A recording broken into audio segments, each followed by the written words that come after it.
What is up, everybody? Welcome back. My name is Shawn Sheehan and I am joined today by Brad Wharton. And what does it mean when I'm joined by Brad Wharton?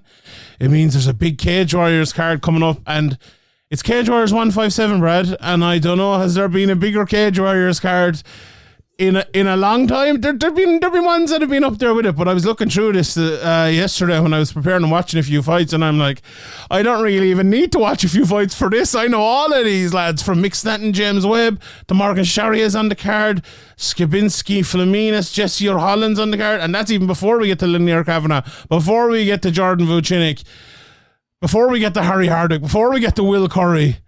What a card this is, Brad. Ian Dean has done it again, has he? We should have Ian Dean on here, patting him on the back, in fairness. Like, this is a... I'll be sure to pass your kind words on to Ian Dean. I'm sure he'll be delighted to hear that people are talking about him on the internet. If I know Ian. But yeah, man, be delighted, he's pulled a blinder. This is a fantastic card. Like, every now and again, like, a card comes around and I just think to myself, you know, it'd be really nice to just call in sick and just watch this one. Just buy a ticket and stand at the back with a hood up or something, or just sit at home with a few beers, because this is a card just full of sick fights. I think fight for fight, one of the best Cage Warriors cards in a long time. It is 100%, and I think, like, in fairness, the UK and London in general, I think, has been a pretty tough place to hold mixed martial arts over the last few years, unless you're the UFC. But I think Cage Warriors have kind of put themselves in that bracket as well, in terms of filling out arenas, having, if not filling out arenas, having big crowds, but also they do it by putting on cards like this. And I think this is no exception. Again, I think it's going to be a very, very good one. Obviously, Italy coming up the week after as well. I'll have you back on to talk about that one. And it's like we spoke the last time with the hubs that Cage Warriors have for mixed martial arts is great now, but maybe that's a discussion for next week, or maybe for another day, because this card is so full. We could talk about it for a long time. And I want to start at the main event. And Mick Stanton versus James Webb. And literally just before we came on here, I was like, do you know what? I better go back and watch that fight again. And I did. And it was an interesting fight, because it felt, do you know what it felt like to me watching back? It's like the apex of James Webb. And even though, like, it was a good while ago now, and, you know, James has had a good few fights since then, it's like exactly everything you want to see from James Webb. And you look at his last fight, obviously he beat Paddy McCrory after the couple of losses in a row. I almost feel like for James Webb to get back to where he needs to get back to, he needs to produce the sort of performance he produced against Mick Stanton again. And it's funny, because we just saw the Pantoja fight, and that's kind of why I bring this up. That's what he was kind of able to do. You know, he produced it against this guy before. He was the champion. Now Stanton obviously is the champion, and James Webb is coming in as a challenger, having already beaten him. It's an interesting and very similar story to the one we just heard last week, isn't it? Yeah, absolutely. You know, I was actually just writing my preview for the Cage Warriors website last night, and you know, one of the things I talked about was, you know, normally when you have a high profile rematch like this, you're talking about who's got the sort of mental edge going in, and you think, well, it's the guy who won the last fight, right? Because, you know, he's won up already on the scoreboard. But then you look at Mick Stanton, he's coming off the biggest win of his career against Will Currie, just capturing the Cage Warriors title. He's on an incredible run of form at 185 pounds. I think his only losses of late have come above middleweight when he was in the PFL.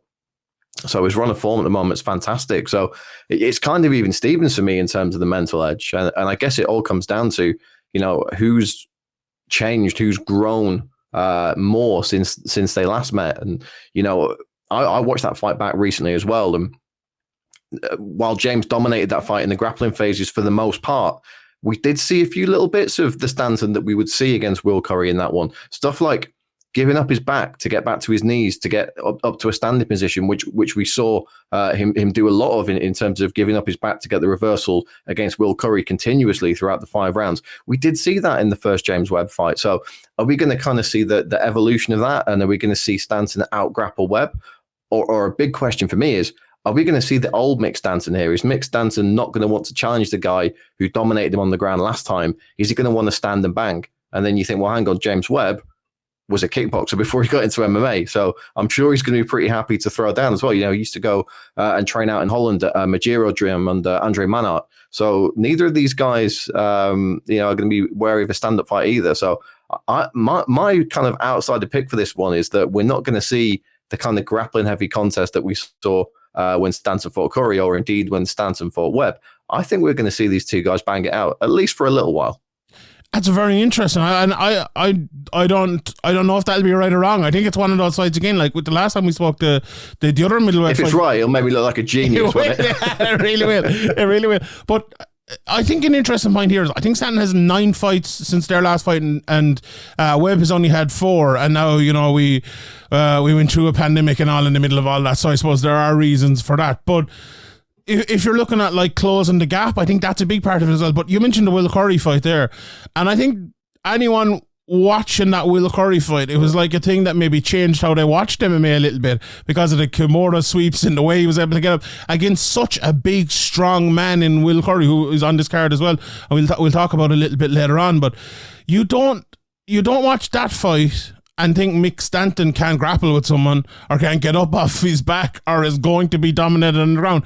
Now, we know how good James Webb is there, but it's interesting. I think I mentioned this on a recent podcast as well, but the first time I interviewed James Webb, I remember continuously talking about how he's striking, and he used to throw that right hand an awful lot. And then for the next 4 or 5 fights after that, he just wrestled in every fight. And I was like, hold on, this guy can strike as well, but he just doesn't do it as much anymore. And, you know, maybe that's leading to exactly what you just said there. Maybe it will turn into that striker matchup, and I think that'd be exciting as well. Like in the first fight though, Webb actually hurt him with a big knee to the body and dropped Stanton as well. So it's not as if, this is striker against grappler, because Webb can, as you said, Webb can strike as well. I think it's a very, very interesting fight. And like, I think for James Webb as well, like you couldn't help but look at him the last time and look at the size of him and like the shape he was in and think like this guy is now kind of really attempting to get back to where he was in the championship picture and get back to running towards the UFC. And we know Team KF, the run that they have been on over the last few years, like obviously they had Ian Gary who got to the UFC and then they parted ways, but they will want to produce another fighter and another fighter and another fighter who get to the UFC as well. And like James Webb has kind of been the de facto captain, I suppose, of that team for a good while, and it's a big opportunity for him. But look, Stanton and his part of the world in Liverpool, they know all about getting to the UFC over the next while as well, so it's a big opportunity. But in the middleweight division, Brad, like it's funny because there's been so many good middleweight fighters in Cage Warriors over the last while, but not all. I know Christian Layer Duncan may be the exception. Not all of them have gotten to UFC, but a lot of them are kind of still there and still fighting each other. And like at 145 as well, which we'll talk about in depth in a minute, it is a good thing for Cage Warriors, I suppose, because even after this, there's some good fights in the middleweight division looking pretty healthy, isn't it? It's great. You know, a couple of years ago, you never thought you would have seen Matt Bonner versus Darren Stewart. Changed it up, for me, being a really fun fight. You know, I really enjoyed that last weekend. Of course, you've got the kind of unique situation now whereby Stanton has a win over Darren Stewart recently. So, you know, is Darren Stewart going to get another crack at the whip? You could even say that the same with James Webb in that, you know, if Stanton wasn't champion, maybe Webb needed another win to get that title shot. But because he had that convincing victory over Stanton, you know, he's now in this position. We would have had a situation if Matt Bonner had beaten Darren Stewart, where Matt Bonner's got a submission victory over Mick Stanton. So there's a lot of fun stuff going on. You know, I think if we didn't have a champion, it'd be wide open to have some sort of tournament. And I think, you know, you've got Bonner, you've got Stewart, you've got Webb, you've got Stanton, and a couple of other guys coming up as well. You know, you could maybe have these guys fight each other every weekend and get different results. So it's a fun time for the middleweight division. I'm really looking forward to this fight. Let's talk about the 145-pound division, because I feel like we've done this 3 or 4 times in our previews, saying, these lads have fights coming up and all, but this card is really like, if we talk about tournaments, this is almost a one-night tournament to see who the second best maybe 145-pounder or maybe the best 145-pounder in Cage Warriors is at the moment, because we have Jordan Vuvenic, who, you know, is probably 1.5 in terms of the rankings in the moment, with Paul Hughes taking on Brice Michaud. We've Morgan Charriere against Diego Silva, and we also have Harry Hardwick, you know, who has been putting on some great displays over the last while, and look how good his brother has been as well against Vitor Estevam. You know, I think Hardwick's kind of run has maybe gone under the radar a little bit, winning 4 of his last 5 fights, with the other one being a draw, beating some very good guys like Steve Amiable and John and Dye and all like that as well. And I think for a lot of people for a while he was kind of leading the race. Maybe doesn't have the name of a Charriere or a Vuvenic in terms of the Cage Warriors fame over the last while, although the Hardwick fame coming together has definitely helped him as well. But what a time. These 3 fights are really massive fights, because we don't know what's going to happen with Paul Hughes. I spoke to Graham a few months ago, and he said look, Paul Hughes was going to fight in that Dublin card, but there was an injury, and I think everyone's kind of waiting for him to sign for the UFC. But if he doesn't sign for the UFC, one of these lads will probably be fighting for him. If he does fight for the UFC, 2 of these lads will probably be fighting each other. So it's massive for all 3 of them, I suppose, to go out and get wins here in this 145-pound division. It's absolutely stacked, isn't it? It's ridiculous. It really is. It's a big showcase for the featherweights, and I think a name I don't want to say is flying under the radar, because he really isn't. But there's one more featherweight fight we need to keep an eye on this card, and that's Luke Riley versus Matheus Malta. 100%. I mean, Luke Riley, I would say maybe a win or 2 behind the likes of Hardwick, behind the likes of Vuvenic. But he's very, very young in his career. I believe he's already eyeing up a fight on the Manchester card at the end of September. So you're potentially looking at Luke Riley, who's 6-0 now. If he wins in September, he could be going into a fight at the end of the year 8-0. At which point you're saying, well, that's kind of title contention level. And obviously, like you say, it very much depends on what Paul Hughes is doing. Of course, there's Tobias Harila in Cage Warriors as well. He was originally going to have a fight on this card, but I believe he was injured. But yeah, Friday night is going to be absolutely huge for the featherweights. I'm really looking forward to seeing Morgan Charriere. I thought we got to see a slightly different side of Morgan last time. He got caught in that weird, it's kind of like a weird triangle variation with his own arm stuck in. But he was sort of answering the phone and then got his entire arm and a forearm wedged in. So seeing him kind of got that out and then just turn up the violence at the end of that fight and just smash the dude with ground and pound, huge elbows. We used to seeing Charriere being the slickster, so it was good to see that little bit of venom in him. Now, the interesting thing here with his opponent is that his opponent was actually brought in to Dublin. He was flown to Dublin as a reserve fighter, just in case there was any issues with Morgan's opponent. Obviously, Morgan's had quite a few issues in recent years of opponents either not making weight or pulling out the fight very close. So Cage Warriors actually brought Diego in as a backup fighter. He made weight and he was there ready to step in. Now, when Morgan had come out of the cage following his victory, there were words exchanged backstage, and I'll kind of leave it at that. I think someone had been enjoying the pints in the old 3 Arena, and I'll certainly not fault anyone for doing that. But there were words exchanged, and these guys have had a little bit of back and forth on social media. So, we're seeing Morgan going into this fight with, this isn't just another opponent. He's got a point to prove here, and so does Diego. He wants to let the world know that he's not a backup guy. He's the guy who should have been fighting Morgan first choice last time. So, very, very interested to see that. Jordan Vuvenic versus Brice Picaud. That should be a good one. Picaud, a judo black belt, a karate black belt, on a very good run of form at the moment. I think he's reeled off 6 straight in a row, I believe, coming into this one. So, another really tough fight for Jordan. And as you say, Harry Hardwick, I can't get enough of that guy. How him and George don't have their own TV show and we have to watch Love Island every night is beyond me. Get those two guys on TV. The Kings of Middlesbrough, that's what it should be called. I just 100%. I just want to touch on Charriere again, because his opponent, Diego Silva, you only have to look at his record. 2 fights ago, he beat Askar. A couple of fights before that, he beat Andre Sukumtat. He's been in there with Jay Perrin. He's had some very good opponents. If you look at his record here, he's fought guys with 50 fights, guys with, 5-0 guys coming through, 10-2 guys coming through. Lots of fights against lots of good guys for lots of years. And he's won, almost all of them. He won't be one bit afraid about going in here with Charriere. And I think with Charriere as well, he said, 4 fights in the last 3 years, which is, and you just mentioned the reason. A lot of people pull out of fights against him, injuries and different things. And look, 2 of them were losses to Vuvenic and Hughes, who, were the top 2 guys in the division. But he's 2 in a row now. Very close fights. Very close fights. Absolutely. And I think that's the reason probably Paul Hughes isn't in the UFC, because those 3 guys are so good. They're, it's basically 3 draws, or how many times they fought, just draws of fights between them. Like, they're just so absolutely close. But that doesn't mean all of them are bad fighters. It means the exact fucking opposite. In fact, they're all very, very, very good fighters. And the UFC won wins and undefeated records and all. We've told that story 1,000 times before. But like, I feel like Charriere gets a good run. Like, we all know about the fan base he has behind him. We even heard a few of them when it was on short notice in Dublin the last time.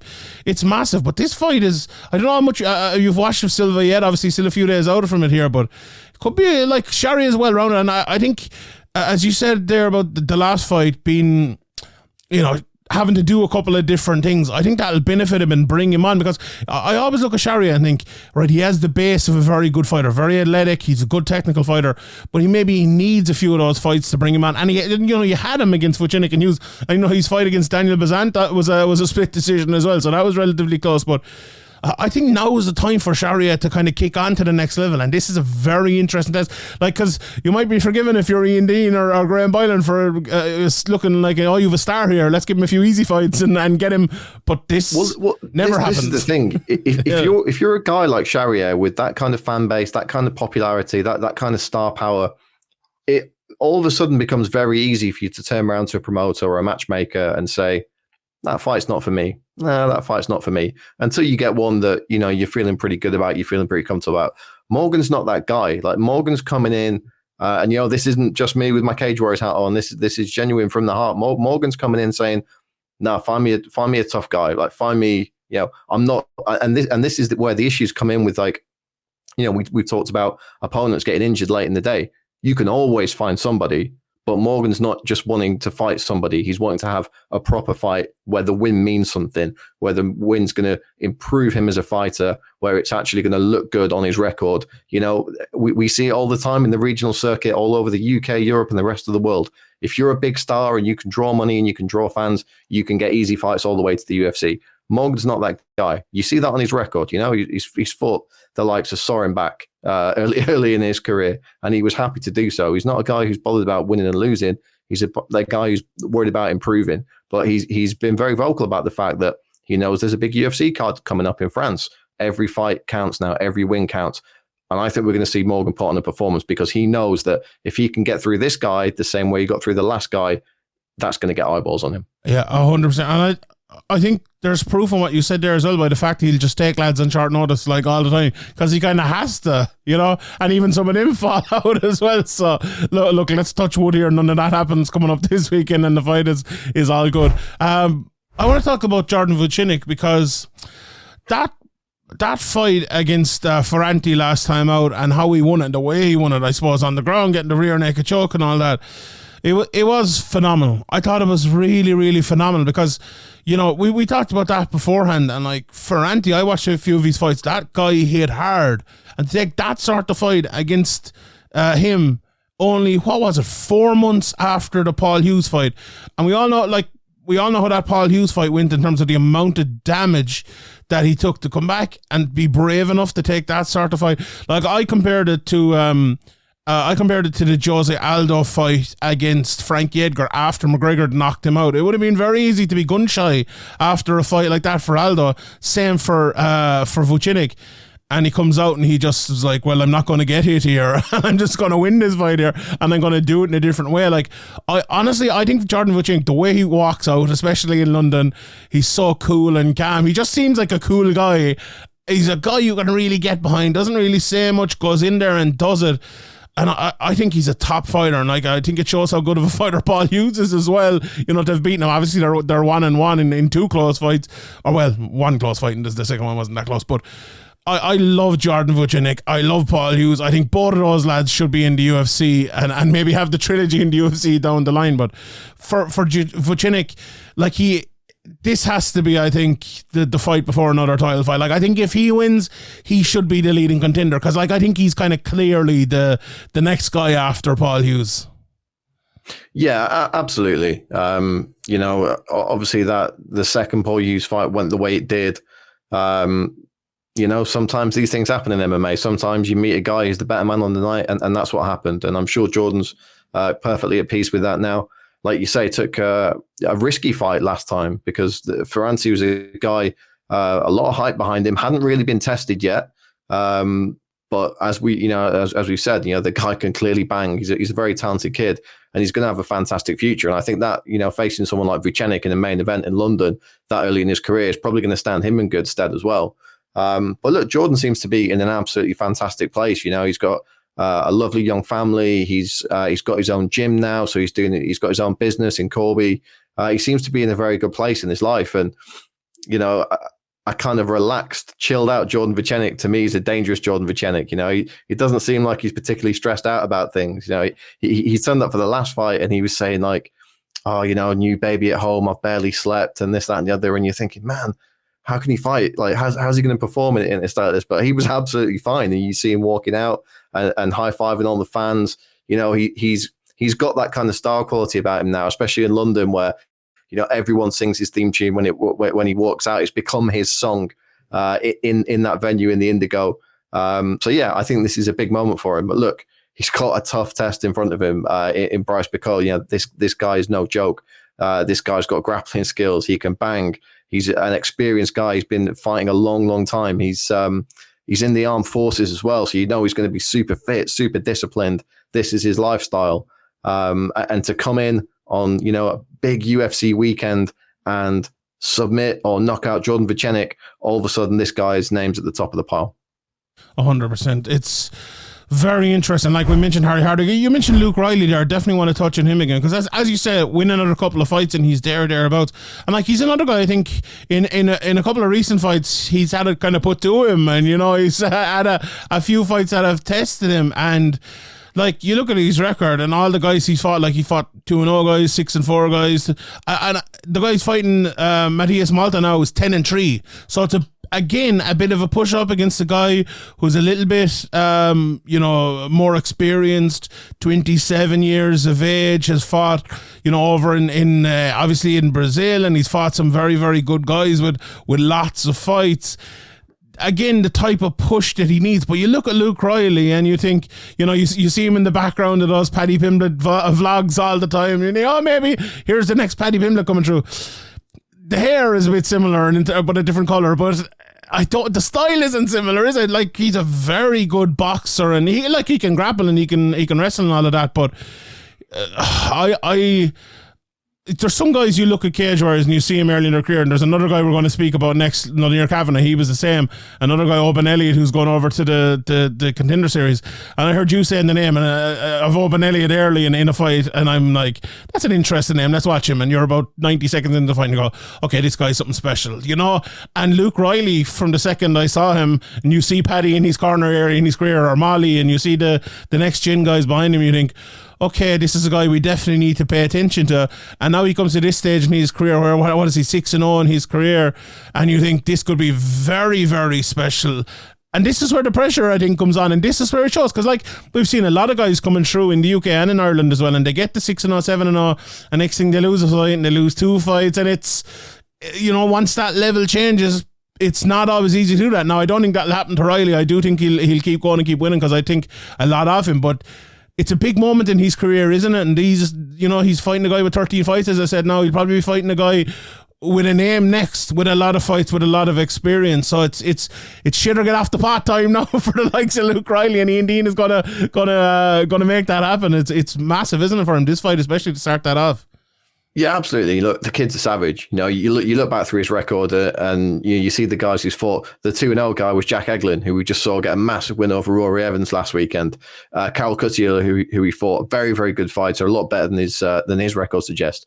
Yukiang Dembi out of Brad Pickett's team. Like, he's been fighting good guys consistently, and a lot of that's to do with the fact that he turned pro during the pandemic era.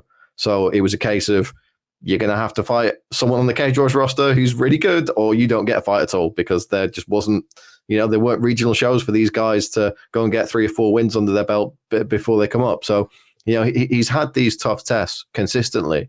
We saw him fight Callum Parker late notice in Manchester earlier this year, and a lot of people were saying, Riley's the favourite going into this one, probably rightly so. Parker's sort of coming in at late notice, and then bang, Riley gets dropped in the first exchange of the fight, and all of a sudden he gets it put on him for a while, and we ended up with, for my money, what's going to be a clear fight of the year contender when we pull those together at the end of the year for Cage Warriors. Just an absolutely wild 3-round brawl. So now we've seen Luke Riley and how he operates under pressure. Now we've seen what he's like when he doesn't get things all his own way. Now he's getting a completely different test, because Malta is a guy who's going to not be looking to strike with him, not going to be looking to be the faster guy to the punch. He's going to be the guy looking to get him on his back and seeing what he can do from there. Can he defend those takedowns? Can he get off the fence? Can he get up from underneath the guy? Can he get a guy off his back? Can he survive the submission attempts? It's another big test for Luke Riley. And if he comes out of this one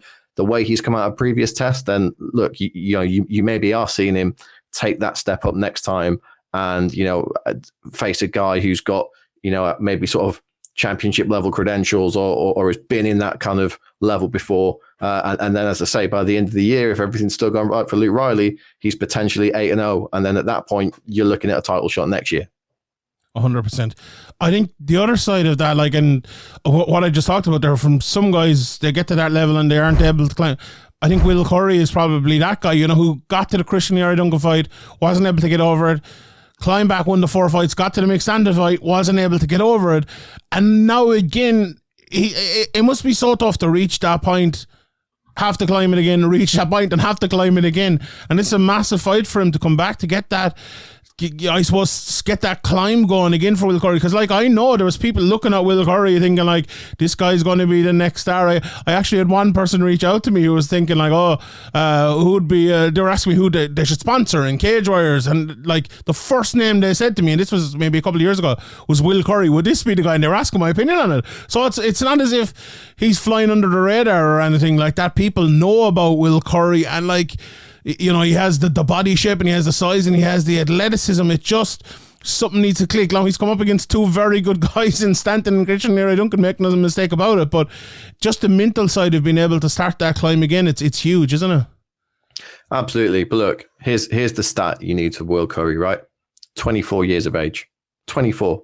He's a child. Do you know what I mean? Were people writing Paddy Pimblett off at 24? No.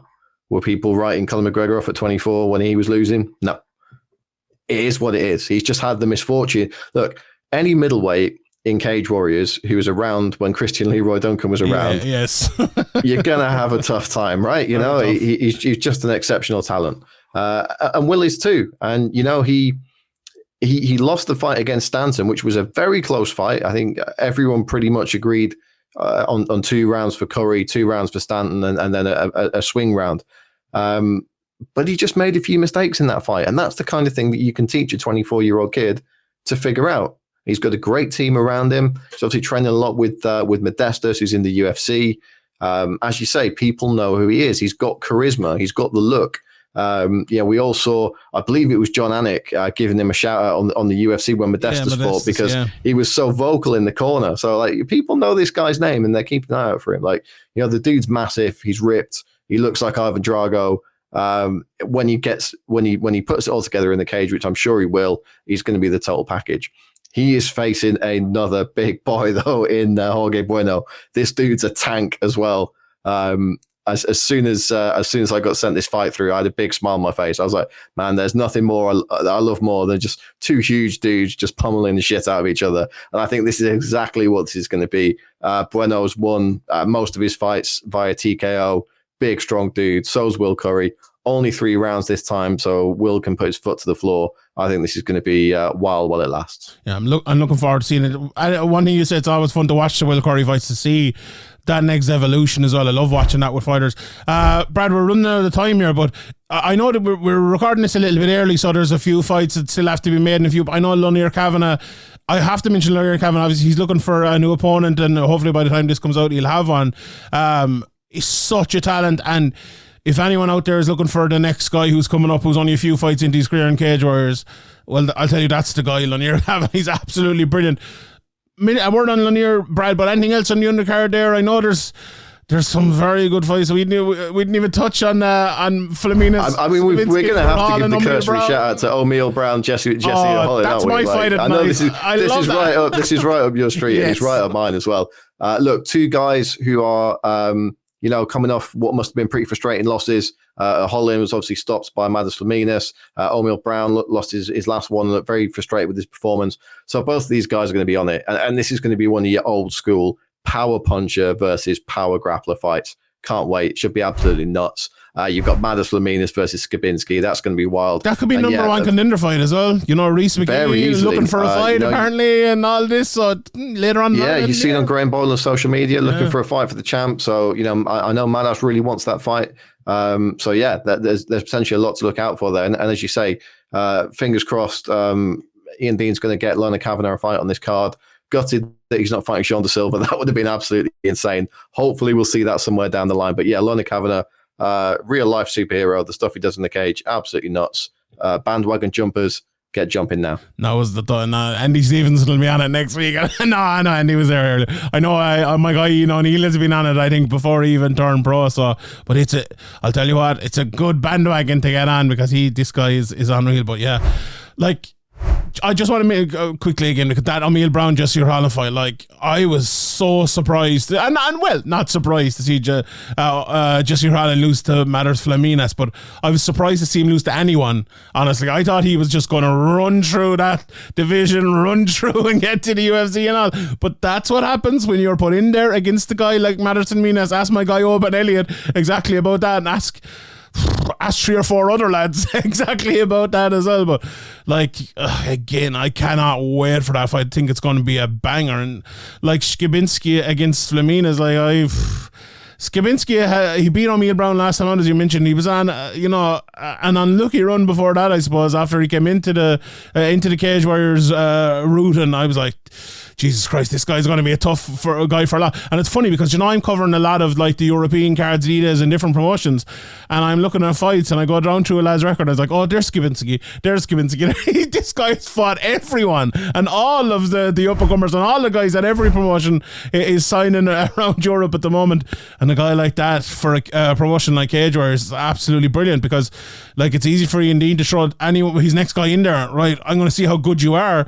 You can fight this guy, and he's done it with a few of them so far, and it's unbelievable. This card is unbelievable. I absolutely cannot wait for it. Cecilio Frey is unbelievable, and we're looking forward to it. Friday night, Brad, over in London. The UFC coming back as well. It's always a great weekend for Cage Warriors. Thank you very much for joining me. I appreciate it. And everyone tune in to Fight Pass on Friday night. We leave it there from me, Shawn. That was Brad. Thank you very much for watching.